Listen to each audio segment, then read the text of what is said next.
Are we? Okay. Yeah, so I saw the film the other day. I thought it was great, and I read Mr. Nice when it first came out. So I've been waiting for it for a long time.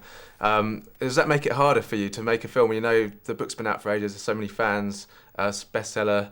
The guys, the subject of the book's still alive. So that's maybe extra pressure. Was that kind of hard for you to? Well, obviously, the fact that the book was successful is a reason for making the film rather than a negative.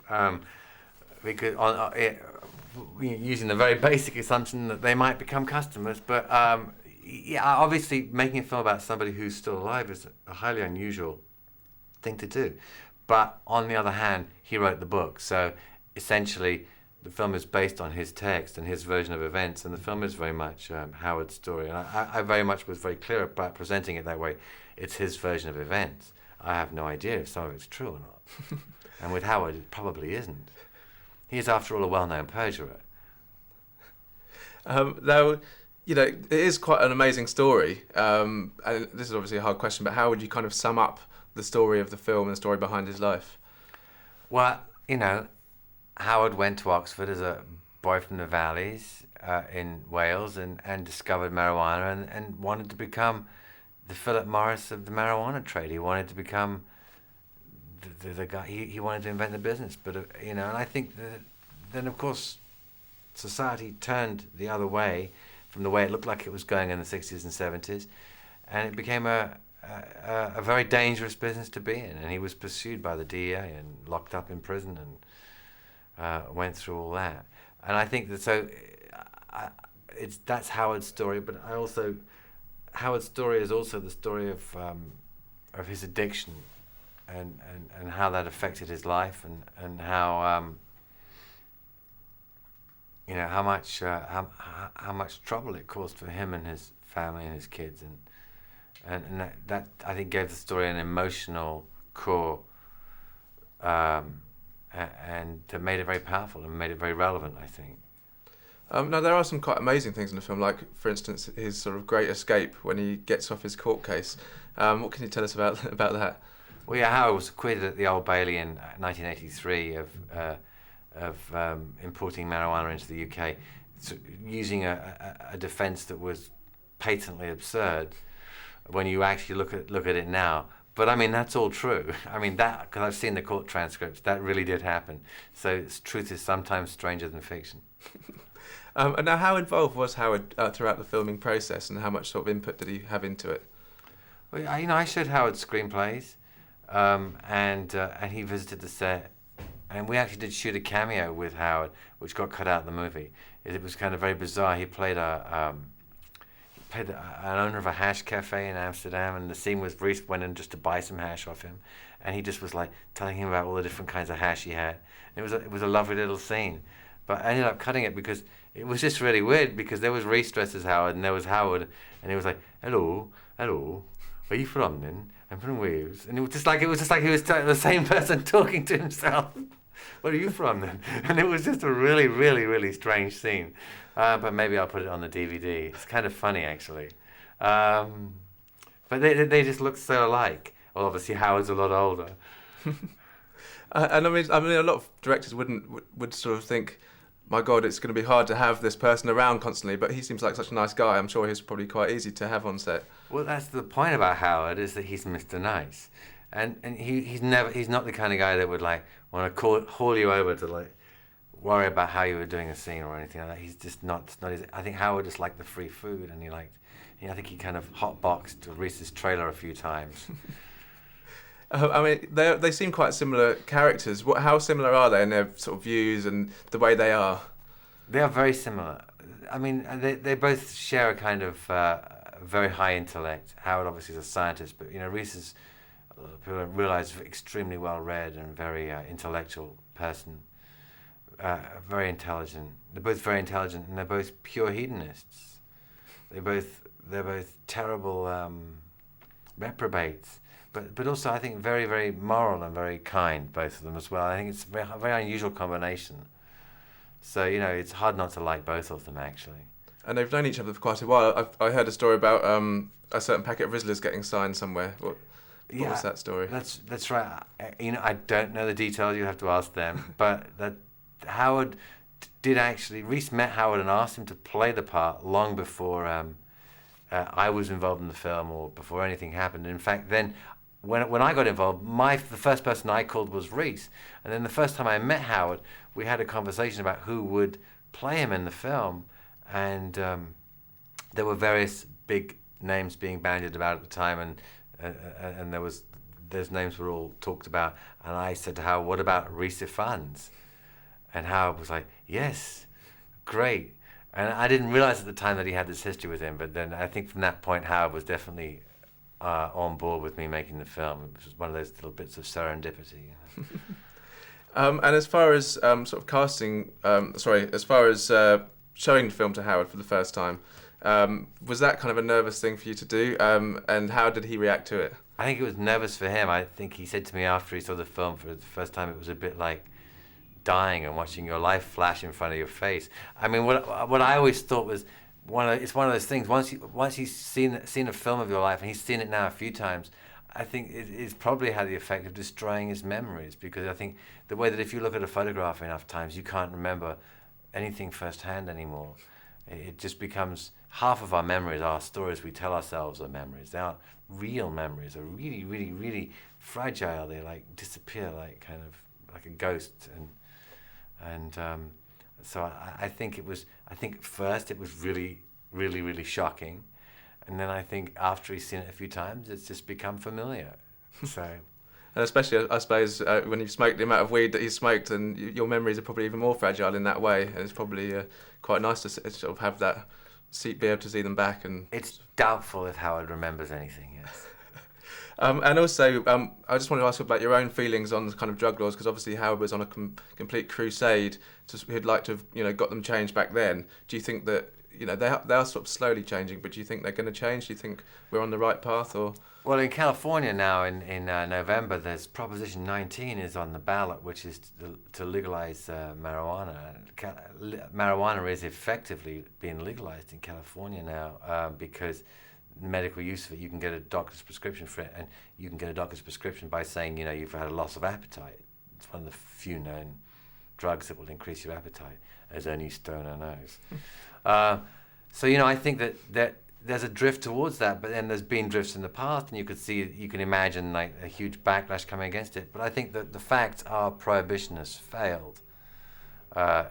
Just on the simple level that the supply of drugs has never been interrupted. So on that simple basic test, it's failed. And then that leads to the second issue, which I think the film deals with, which is the issue of addiction, which is not the same issue.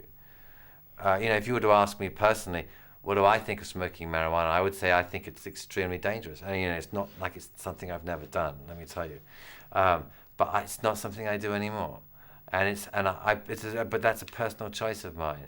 I don't think anyone should be arrested for doing it or for selling it. But on the other hand, I think addiction is a very dangerous thing, and I think people can get addicted to all these things.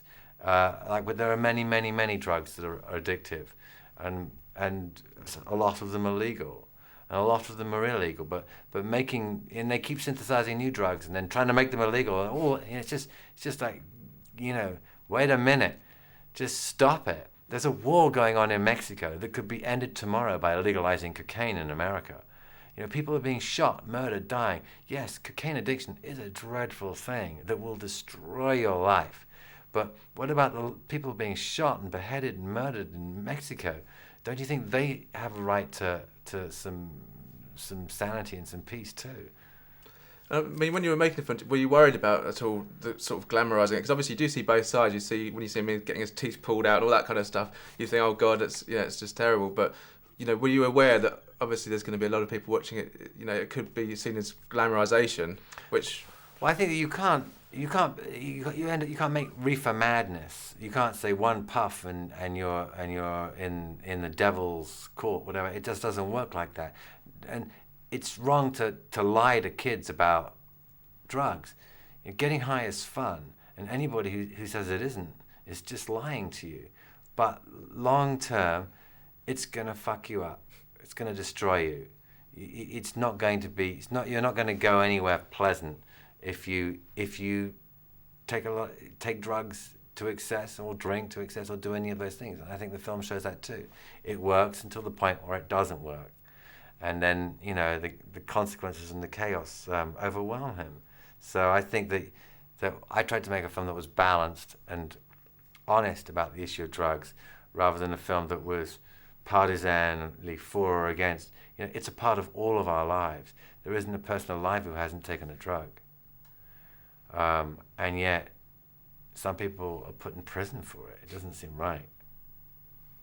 Well, that's great. Well, thank you very much. Can I just ask you actually to do an ident for our Film File programme, if you wouldn't mind? Just to introduce yourself to camera and just say you're watching Film File. Would be great. Hi, I'm Bernard Rose. You're watching Film File. Yeah, that'd be great. Good. Oh, sorry, you could do it to camera, sorry. Sorry, where's the camera? It's right there. Okay. Hi, I'm Bernard Rose. You're watching Film File. Thank you very much. Thank you. Yeah. Firstly, I saw the film the other day. It's brilliant. What was it like for you to see it on your own life on the big screen? Wonderful, you know. I mean, not as strange as you might expect, because I'd spent quite a lot of time watching it being made on set and everything, as an observer, not a sort of contributor. So I kind of got used to it before I saw it, but it was still a bit of a roller coaster ride to sit through it. Did it kind of bring memories back, or was there things there that you didn't even remember happening at the time? No, I mean, I remember it all. My memory isn't that bad. I mean, since I read the book when it first came out, Mr. Nice, and since then, my immediate reaction was like, God, when's the film going to come out? Because it's, you know, it sort of lends itself very well to that. You must have had a few offers before, and, you know, have you ever had people coming to you and wanting to make it? And loads. And you know, what about this one? And, you know, tell me about the people that have sort of come to you, and also why now this is the one you've kind of accepted and gone with. Okay, it's quite a long answer, but I mean, I sold the TV rights to the BBC in 1997, a long time ago, for a song, looking back, but I had no idea my book would be a bestseller. And they just, which doesn't apply to the film rights, but it constrains film rights quite a lot. And the BBC felt it was, I think, too non-PC to make a film about someone who clearly is still profiting from his illegal activities in some vicarious way. And so that kind of slowed it down for several years. And in the meantime, various film companies were trying to wrestle it out of control of the BBC. And eventually, through Bernard and Luke, you know, the producer, managed to do so. And now Rhys was cast as yourself, but you know, obviously he's done a very good job, but did you always have him in mind as yourself? Yes. So, since before the book was published, and since before he became the actor that he now is, we met about 14 years ago at the Super Furry Animals gig, and we got on very well. And we decided then that should the book get published, should he become a famous actor, and should they make a film of the book, he would play me. So it's been in our minds, you know, no doubt about it ever since then. And what sort of time did you spend together? You know, obviously he had to sort of research you a lot, and you know, how did that work? How did you sort of spend your time? Well, he didn't have to research me at all, because we spent so much time as friends. He just knew me, you know. I mean, he absorbed what I was. He knows how I think. He knows the way I walk through the world. So he didn't actually have to research me at all. And now when you watch back the film, was there anything that's quite hard to watch? Because obviously there's some quite sort of deep moments. Yeah. What was the hardest thing to watch in the film? Oh, when the very, very end, when I finally see my kids after so long, that's the hardest bit to relive, you know. And how much sort of input as you went along did you have into the film? None really, other than no creative input whatsoever. Occasionally I'd be asked questions, like I remember Rhys calling me up and asking me himself what lullaby did I sing to my baby son, you know, and things like that. You know, so it'd be odd little stuff like that I'd be asked and answer. And now you must have quite a few sort of crazy fans, people that want to have a smoke with you, people that want to give you things. You know, what's the kind of strange fan experiences you've had? Do you find that happens a lot? No, I don't get given enough. Still, I still have to buy some occasionally. But it is strange, you know. I mean, I know if I sort of turn up in a city and I've forgotten my dope or something like that, I sort of hang around the railway station hoping someone will recognise me, and I can usually manage to get some. Excellent. And what are your kind of views on the way the drug laws are going? Because, I mean, it seems to be changing slowly, but obviously your whole thing was almost like a crusade against those drug laws on Yes. like marijuana. So how do you think it's heading, and do you think it'll ever change? I think it will change. It's obviously taken a lot longer than I envisaged 40 odd years ago. I thought the change would be, imminent. But I agree. I mean, it is moving very, very slowly, and I think when people your age are in charge of the country rather than assholes my age, we'll be okay. Excellent. Well, I think that's all we've got time for. But can I just ask you to do an ident for our Entertainment Now programme? Sure, yeah. Just to camera, just introduce yourself and sort of you're watching Entertainment Now or whatever you want to do, really. Hello, I'm Howard Marks, and you're watching Entertainment Now. Excellent. Thank you very much. Okay. Cheers. Lovely to meet you.